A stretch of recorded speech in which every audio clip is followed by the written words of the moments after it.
If you have $250,000 sitting around and you want a hand-built Halo BMW that's appreciated 200% in the last decade, the Z8 is the rarest modern BMW you can still buy. But here's the problem nobody mentions. Welcome back to Buy or Buy, the channel that breaks down every known problem with used cars so you don't waste your money. All right, let's get right into this explainer. Today, we're putting the 2000 to 2003 BMW Z8, codename E52 for you nerds out there, under the microscope. We're cutting straight through the fluff to expose the absolute unvarnished financial reality of owning this bespoke German exotic. Look, this isn't a guide for dreamers, okay? This is the definitive analysis of a blue-chip asset. Section 1. Who this car is actually for. I'm talking directly to the serious collector right now. You need to have $250,000 to $400,000 in liquid capital ready to deploy, and, frankly, a climate-controlled garage waiting for it.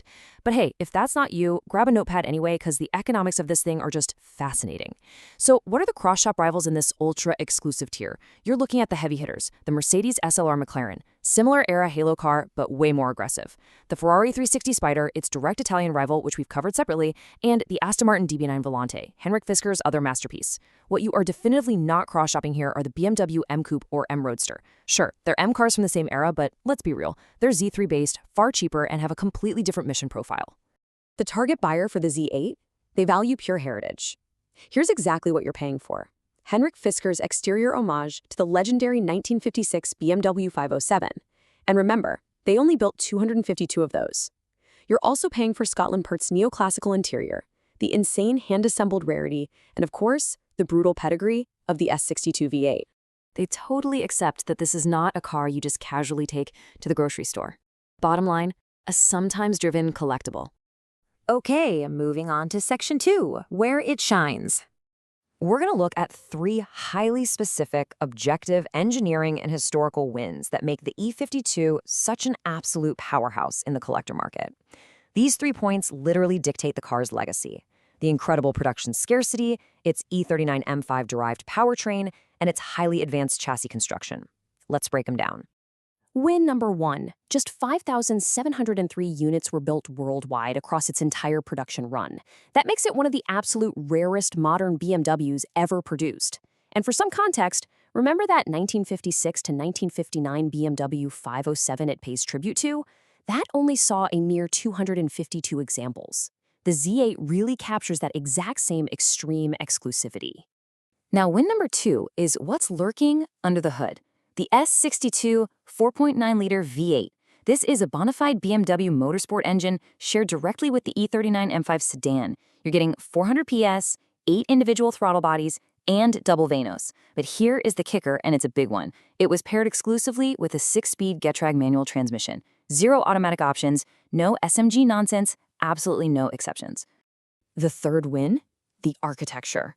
It rocks a bespoke aluminum space frame chassis with aluminum body panels, literally one of the very first production cars to use this construction. It drops the engine into a front-mid layout, nailing that perfect 50-50 weight distribution. Basically, it brought the 1997 Tokyo Motor Show Z07 concept straight to life. Bottom line, hand-built quality and direct E39 M5 hardware. Section 3, where it disappoints. All right, let's pivot to the slightly sarcastic, frankly brutal financial reality of maintaining a 20-year-old bespoke German exotic. Because guys, this is exactly where the romance ends and the massive invoices begin. There are 3 specific nightmares waiting for the unprepared buyer: severe part scarcity, massive V8 servicing costs, and the harsh reality that your local dealership is entirely unqualified to fix it. Disappointment number 1 is part scarcity.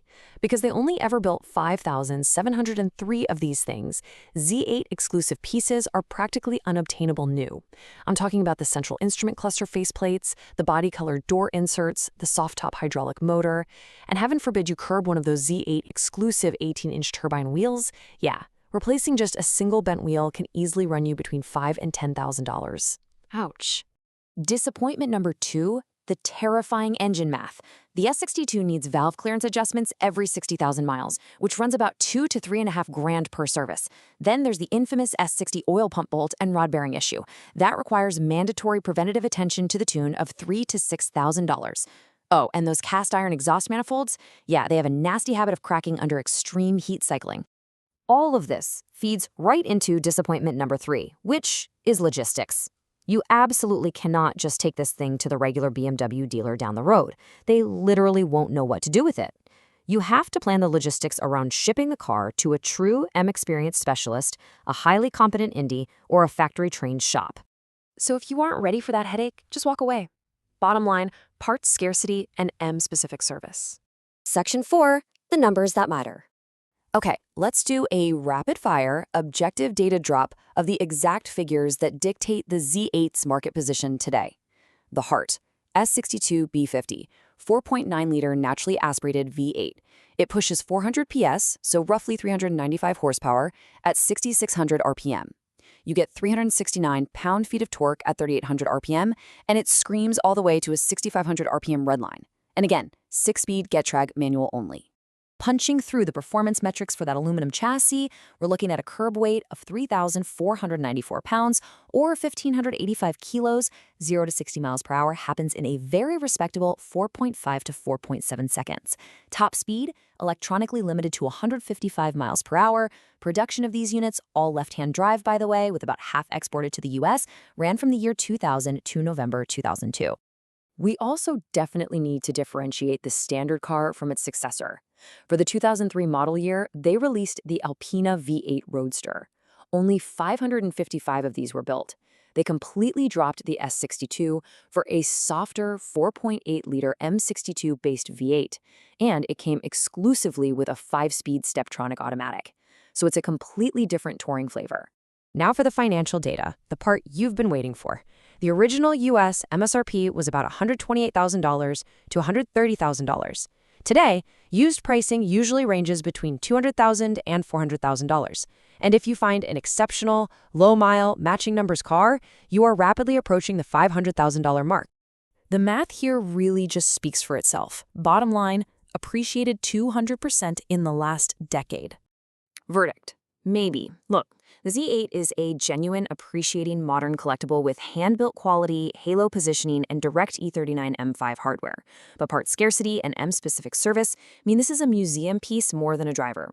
Buy a straightest metallic or topaz blue example with documented service, make sure the factory hardtop is included, and get a clean Carfax. Maybe buy an Alpina V8 Roadster if you want fewer units and you can accept an automatic-only transmission.